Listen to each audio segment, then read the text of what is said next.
Clap, yo mes grenouilles, c'est Vincent de retour pour une nouvelle capsule parfumée. J'espère que vous allez bien, que le déconfinement s'est bien passé. Enfin, nous respirons le bon air et surtout le bon air parfumé. Alors, je reviens aujourd'hui pour une vidéo, parfumée bien sûr. Et cette vidéo déjà me trottait dans la tête parce que c'est un tag. Et à la base, c'est un tag make-up. Et je me suis dit, ça serait bien de le transformer en tag parfum. Et bingo! Ça a trotté dans ma tête. Vous connaissez la chanson d'Indila? Par là, ta tête, par là, ta tête. Ça me faisait ça. Ça tournait dans ma tête. Et je me suis dit, pourquoi pas en faire une version parfum? Et bingo! Quelques jours après, qui c'est qui l'a fait? Nissou Parfum. Je vous mettrai le lien de sa vidéo, de son tag. Et c'est exactement comme quoi je voulais le faire. Alors bien sûr, je lui ai envoyé un message. Coucou ma belle, super idée, je voulais justement le faire, est-ce que tu m'autorises à le faire? Elle me dit, oui, pas de problème. Je dis, ok, je te citerai en barre d'infos. Et en fait, le tag, c'est ici, il n'en restait qu'un. Alors, je sais pas si vous avez vu la vidéo originale, qui est de Sananas et des Make-up, et elle, comme je vous disais, c'était sur la version Make-up. Et s'il ne restait qu'un primer, et s'il ne restait qu'un fond de teint, une poudre, etc. Et Nissou a eu la bonne idée de faire, et s'il n'en restait qu'un, par famille olfactive. Et oui, c'est-à-dire 7 parfums. Que 7. 7. Alors pour moi, je vais vous parler des 7 pour moi, que si il devait y avoir plus que 7 parfums au monde, je garderais ceux-là. J'invite bien sûr tous mes amis parfum addicts, s'ils veulent, à refaire ce tag. Je taguerai peut-être Iris Factice, Dépendance Senteur, Clarisse Parfum, la Demoiselle au Pivoine, toutes mes amies et tous mes amis Allen, tous mes amis parfum addicts, Clémence, à essayer de refaire ce tag s'ils veulent. Vous êtes les bienvenus. Alors, vous prenez de quoi boire un petit coup. Je ne sais pas à quelle heure vous prendrez la vidéo. Moi, café au lait. Hop. De quoi un petit lunch. Vous faites comme vous voulez. Vous faites comme chez vous. Oui, vous êtes chez vous. Ma chaîne, c'est chez vous. Vous êtes mes grenouilles. Alors aujourd'hui, le titre de la vidéo, c'est tag et si il devait en rester qu'un. Alors, on est parti, on décolle. 3, 2, 1, go. Ah oui, et si vous voyez quelque chose là sur mon visage, ne faites pas attention, c'est une griffure d'un de mes bébés. Mais c'est pas grave, ne vous inquiétez pas. Alors, une petite piqûre de rappel juste avant de commencer la vidéo. Pourquoi je vous ai dit 7 tout à l'heure s'il devait en rester qu'un? Et pourquoi après maintenant je vous parle de 7? Parce que vous savez très bien que dans la parfumerie, il y a 7 familles olfactives. 7 grandes familles, après qui sont sous-divisées en sous-familles, en sous-sous-familles, etc. Mais là, on va parler justement des grandes familles. Je vais vous les énumérer vite fait. D'abord, vous avez les Hespéridés, qui regroupent les parfums qui résultent de l'expression des zestes d'agrumes. L'orange, le citron, le yuzu, la bergamote. On distingue des Hespéridés florales, des Hespéridés épicés, des Hespéridés boisés, des Hespéridés aromatiques. Voilà ce que je vous disais. Chaque famille a des sous-familles. Après, nous avons les floraux. Comme leur nom l'indique, correspondent aux fleurs dominantes, aux parfums à dominante fleurie, excusez-moi. Rose, tubéreuse. Et dans la famille des floraux, vous avez les soliflores, les bouquets floraux, les fleuris verts, les fleuris aldéhydes, les fleuris boisés, les fleuris boisés fruités, les florales boisées musquées. Ensuite, nous avons les fougères. Les fougères, contrairement à ce que leur nom indique, ça ne vient pas du nom de la plante fougère. En fait, les fougères ont cette odeur de produits de barbier. Ils associent des notes boisées et lavandées. On peut citer dans les sous-familles les fougères orientaux doux, les fougères fleuries, les fougères épicées, les fougères aromatiques. Les chyprées, qui doivent leur nom au parfum de François Coty, qui date de 1917, qui s'appelait Chypre. Ce sont des odeurs de mousse de chêne accompagnées de notes fleuries et fruitées. Dans la famille des chyprées, dans les sous-familles, on peut considérer qu'il y a des chyprées fleuries, des chyprées fleuries aldéhydes, des chyprées fruités, des chyprées verts, des chyprées aromatiques ou des chyprées cuir. Les boisés. Les boisés sont plutôt destinés aux hommes. Mais bon, vous me connaissez, il n'y a pas de genre en parfumerie. Alors, c'est aussi les boisés pour femmes. Ils utilisent souvent le santal, le cèdre, mais également le patchouli et le vétiver. Il existe dans la famille des boisés, des sous-familles qui sont les boisés conifères, les boisés hespéridés, les boisés aromatiques, les boisés épicés, les boisés cuirés et les boisés orientaux ou ambrés. Mais justement, les ambrés ou orientaux présentent des fragrances chaudes et poudrées aux fréquents accents de vanille. Il existe des sous-familles, les orientaux fleuris boisés, les orientaux fleuris épicés, les orientaux doux, les orientaux hespéridés ou les orientaux fleuris. Et enfin, les cuirs, pareil, ils disent que c'est davantage masculin, mais non, il n'y a pas de famille, vous savez, qui évoquent les odeurs de tabac, de fumée ou de peau. Et dans les sous-familles de cuir, vous avez la famille des cuirs, les cuirs fleuris ou les cuirs tabac. Voilà, ça c'était la petite piqûre de rappel. Une petite piqûre de rappel de temps en temps, ça fait pas de mal. Alors on va commencer, justement, par la première famille, qui est les hespéridés. Et dans la famille hespéridés, c'est un hespéridé / aromatique.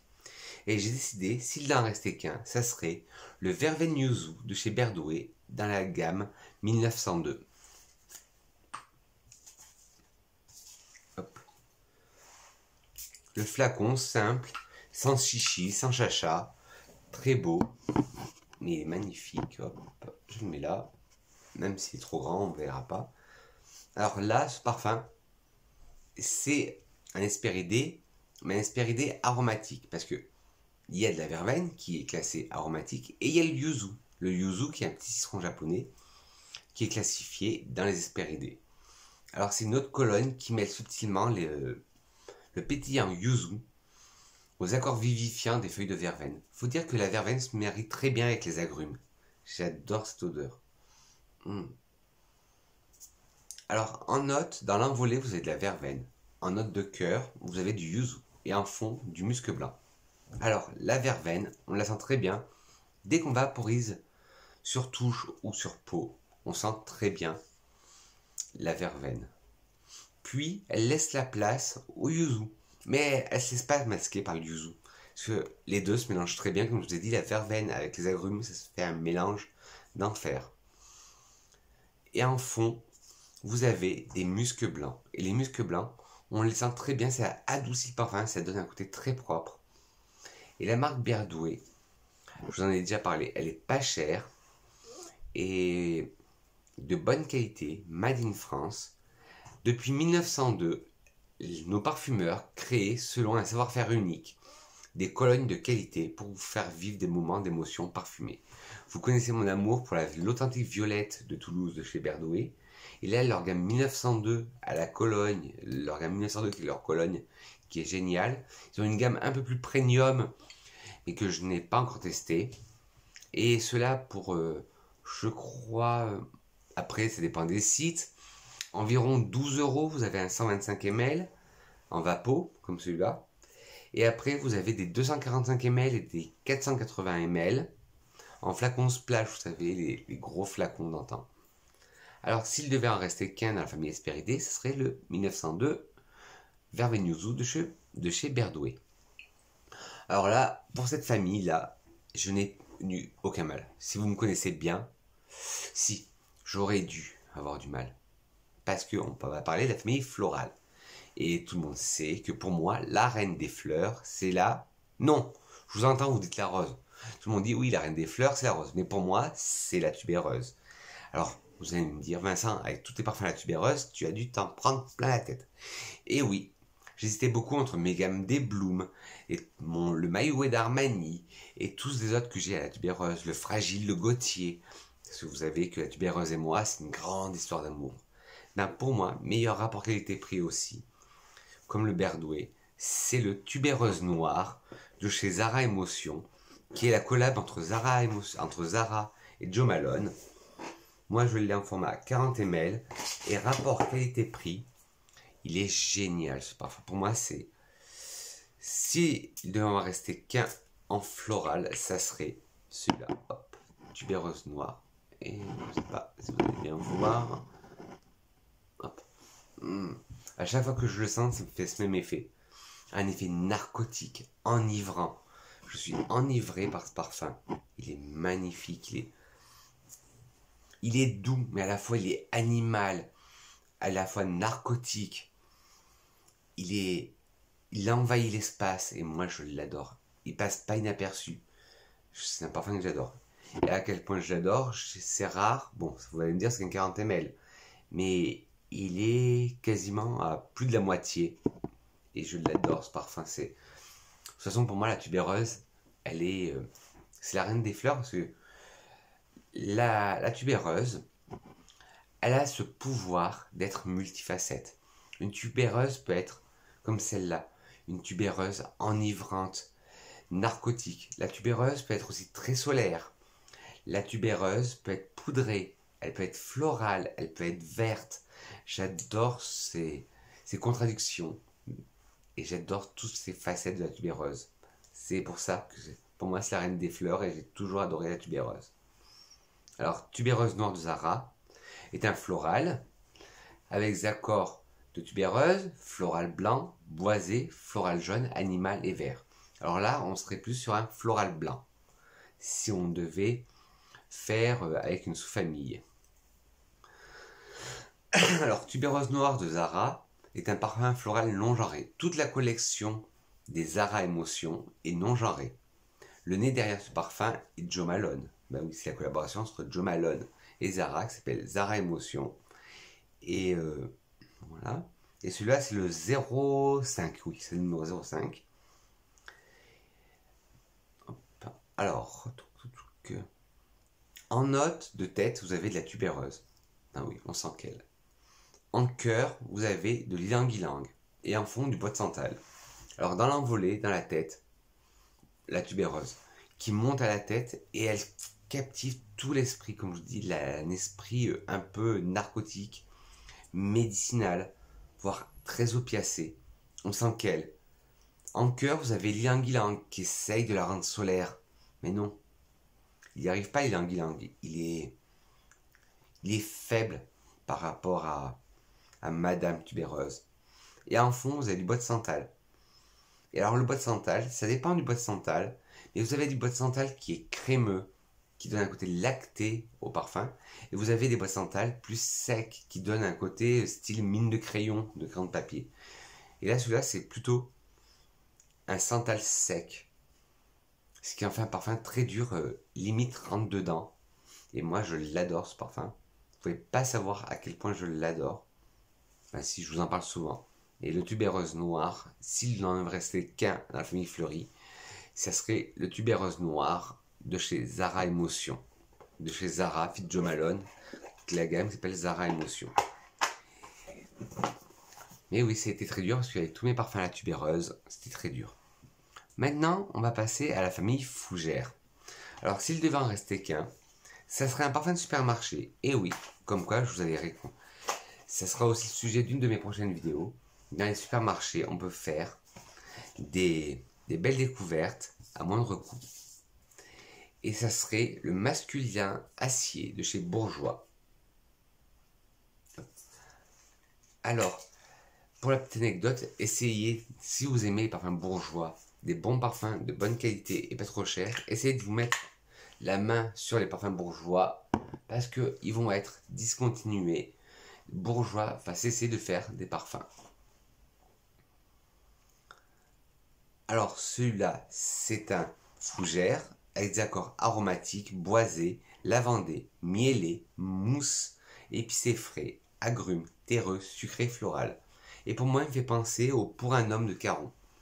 Si vous cherchez une alternative à moindre coût du Pour un homme de Caron, foncez sur le masculin acier de chez Bourjois. Alors, masculin acier de Bourjois est un parfum fougère aromatique. Celui-là, il est pour homme, mais comme vous savez, pas de genre. Il a été lancé en 1988. Les notes de tête sont citron de Sicile et lavande. Les notes de cœur sont baie de genièvre, santal et coriandre. Les notes de fond sont mousse de chêne et miel blanc. Alors, Alors, on sent bien le citron en tête, dans l'envolée. On sent le citron mélangé à la lavande. On sent très bien. En cœur, les baies de Genève viennent twister un peu tout ça. Ça donne un côté peps, encore plus peps. Le santal, toujours un santal sec, qui vient donner de la force, du côté boisé au parfum. La coriandre aussi, qui donne ce côté épicé, on la sent bien. Et en fond, le lichen, qui fait tourner un peu vers le côté chypré, mais non. Et le miel, qui donne ce côté sucré, addictif au parfum. Et la petite histoire, Bourgeois, parfumeur depuis 1863, a créé l'eau de toilette masculin acier. Une fragrance puissante et raffinée. Sa note de tête fraîche et métallique, nuancée de lavande, libère un cœur épicé, aux accents de bois précieux et se termine sur un fond chaleureux. C'est vrai que la tête, on dirait des accents métalliques, on dirait vraiment qu'il y a des aldéhydes dedans. Et je vous dis, si vous cherchez une alternative à moindre coût pour un homme de Caron, foncez sur le masculin acier de Bourgeois. Les parfums Bourgeois sont de très bonne qualité et comme je vous ai dit, ils vont bientôt être discontinués ou délistés si vous êtes au Québec. Parce que je sais qu'au Québec, vous délistez parce que Bourgeois arrête les parfums. Alors maintenant, on va passer à une de mes familles préférées, qui est la famille des chyprés. Bon, pour le parfum, ça sera, excusez-moi du nom, mais je ne pouvais pas faire un parfum chypré sans celui-là. Parce que celui-là, c'est un parfum chypré que j'adore. C'est exactement un chypré floral. Et c'est l'eau de pute de Martine Cosmétiques. Bon, vous n'allez pas voir, packaging rose gold. Mais là, j'ai dû allumer la lumière artificielle parce que lumière de bocal, chez nous, il fait très froid et très gris. Il pleut. Et le flacon, je l'adore.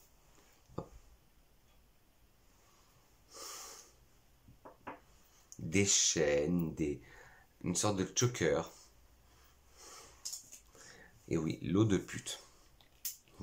C'est la marque, Martine Cosmétiques, c'est la marque de la youtubeuse Gaëlle Garcia Diaz. Et ce parfum, il est magnifique.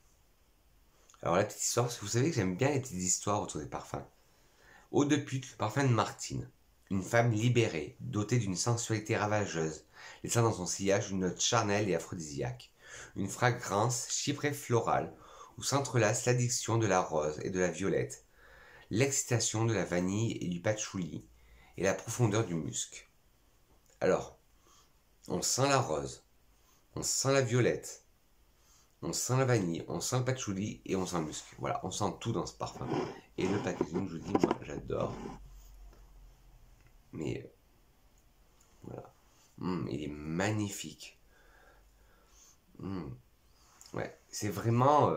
ce parfum, il est magnifique, il est original. Pour un chypré, j'avais peur parce que quand j'ai vu chypré floral, je me suis dit, ouais. Et en plus, vu tout le buzz qu'il y a eu sur la marque Martine Cosmétiques, qui est la marque de la youtubeuse Gaëlle Garcia Diaz, si vous ne savez pas, je me suis dit, ouais, c'est encore une youtubeuse qui veut lancer sa marque pour faire le buzz. J'ai dit, qui ne tente rien, n'a rien. Et ben, je l'adore, ce parfum. Bon, le nom, c'est vrai, est un peu déroutant, parce que je me vois mal dans la rue quand je porte. S'il y a une personne qui me dit, ah, vous sentez bon, vous mettez quoi? Et lui dire, ah ben, je mets eau de pute. Non, non, c'est le seul défaut. Et je ne sais pas si vous allez le voir. Vous allez voir des sortes de petites particules. Et en fait, c'est que le cabochon, le vapeau, là, et ben, toute la peinture s'en va et ça a tombé dans le liquide. Mais à part ça, ça n'a pas altéré l'odeur. Ça va faire quasiment 1 an que je l'ai. Ça n'a pas altéré l'odeur. Et j'adore ce parfum. Pour moi, s'il devait rester plus qu'à chypré, malgré son nom et malgré ce petit bémol sur le fait du packaging, ça serait l'eau de pute de Martine Cosmétiques. Allez, petite pause café.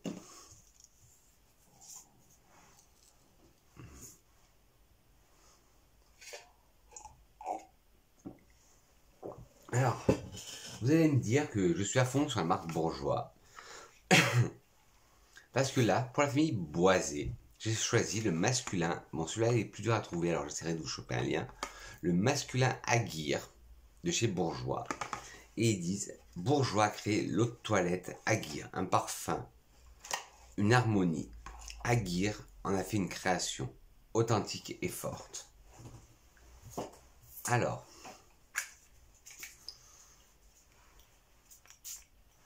bon, en plus, il n'y a pas de chichi, il n'y a pas de chacha. Les flacons de Bourjois sont tous les mêmes.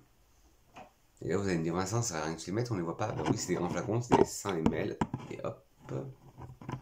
Voilà, on va voir comme ça. Alors,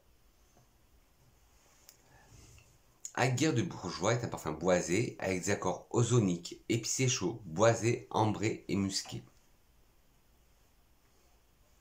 Masculin Aguirre de Bourjois est un parfum aromatique, boisé aromatique pour homme.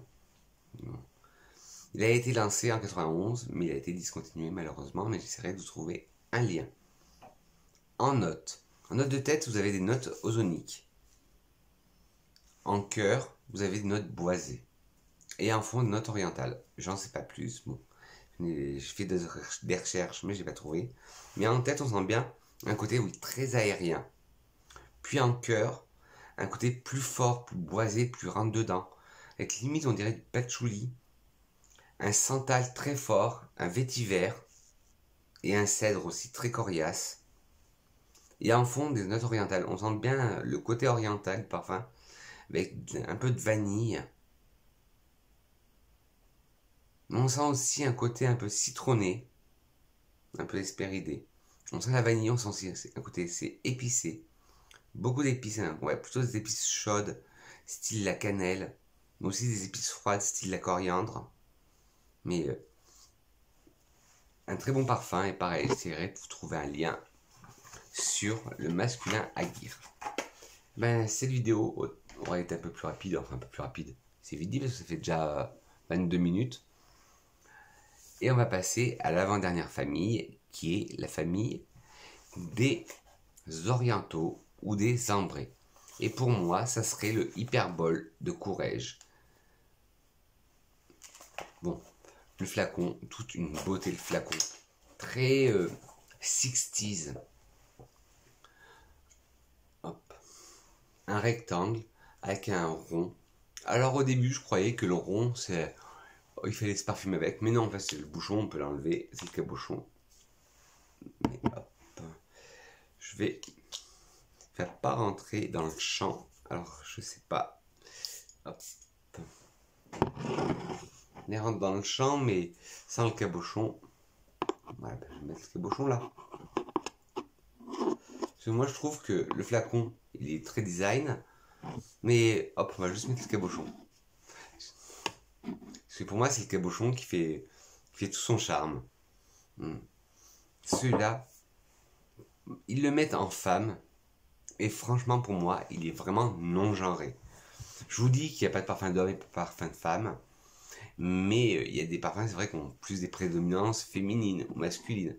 Mais celui-là, il serait pour moi typiquement masculin ou non genré.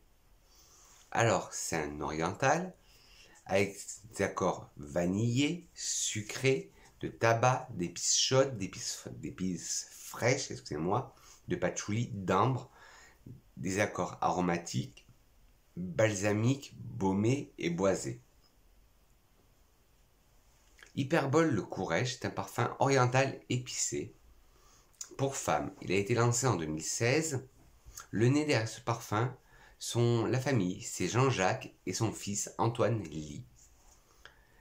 Les notes de tête sont poivre blanc et bergamote. Les notes de cœur sont tabac et patchouli.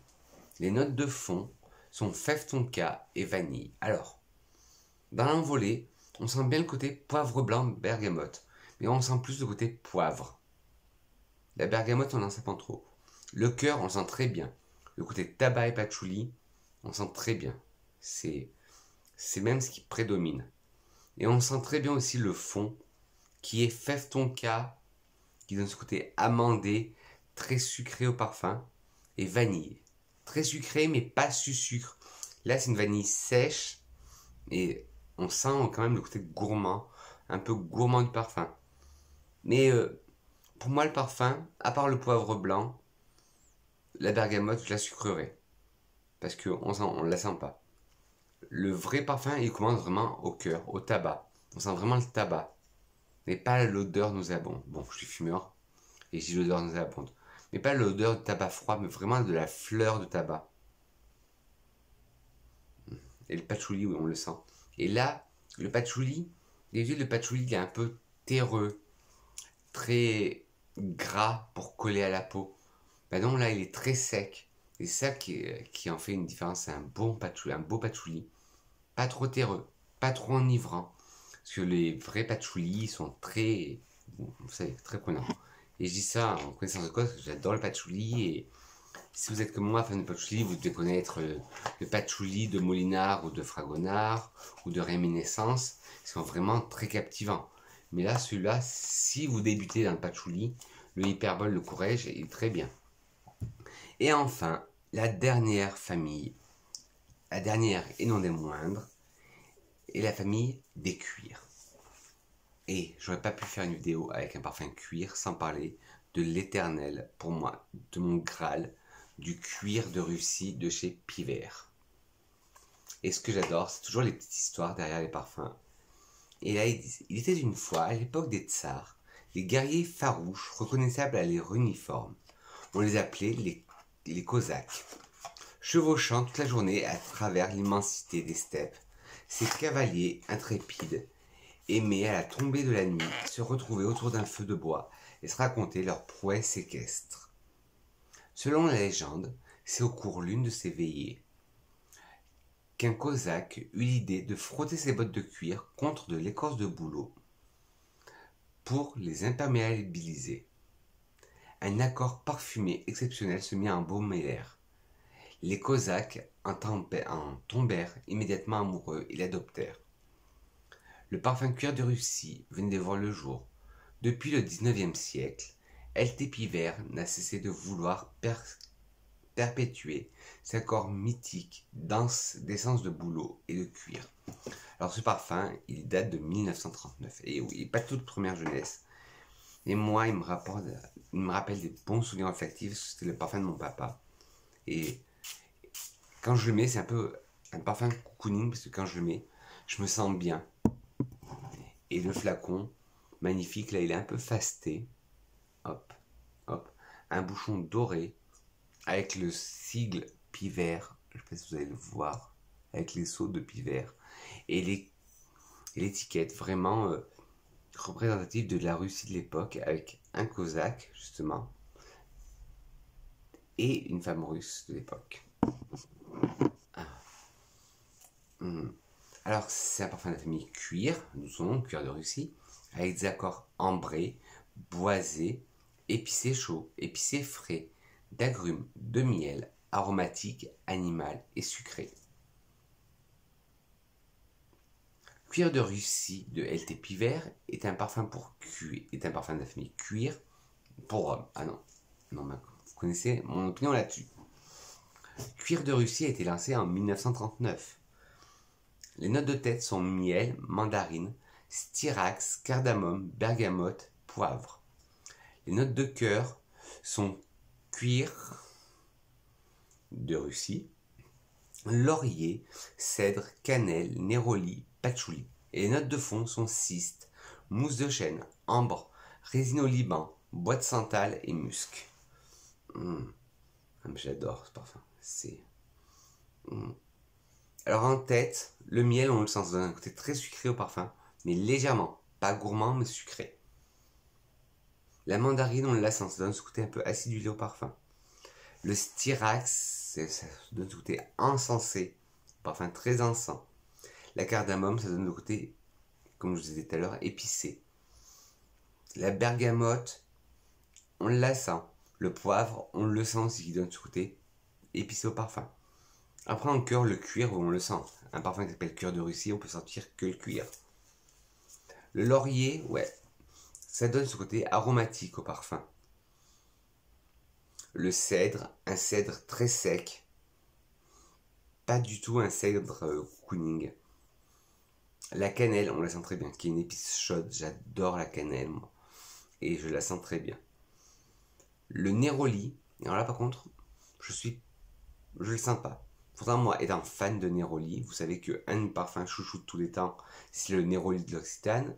Mais là, sur le cuir de Russie, je ne sens pas du tout le néroli. Le patchouli, oui. Et là aussi, c'est un patchouli sec, pas du tout gras. Parce que il faut qu'il laisse la place au cuir et à tous les autres ingrédients. Parce que ce parfum est très complexe. Le cyste, qui est une fleur dont la résine a une odeur d'encens. On la sent très bien. La mousse de chêne, oui, on le sent très bien aussi. L'ambre, on la sent. Une ambre un peu vanillée, mais une vanille très sèche, très épicée. Pas une vanille gourmande. La résine au Liban, cet encens là, on le sent. Ça rappelle aussi l'odeur des temples orthodoxes. Je ne sais pas si vous êtes déjà allé dans un temple orthodoxe, mais ça sent un peu ça. Le bois de santal, pareil, un bois de santal très sec, très feu de bois. Et le musc, on le sent à peine pour donner son côté un peu aérien et propre, clean au parfum. Et ben voilà, petite grenouille. S'il n'en restait que 7, ça aurait été cela. Je vite fait un petit récap. Dans la famille Hesperidae, ça aurait été le verveine yuzu de chez Berdouet. Dans la famille florale, le tubéreuse noire de chez Zara Émotion. Dans la famille fougère, le masculin acier de Bourgeois. Dans la famille chyprée, haute pute de Martin Cosmétique. Dans la famille boisée, Aguirre de chez Bourgeois.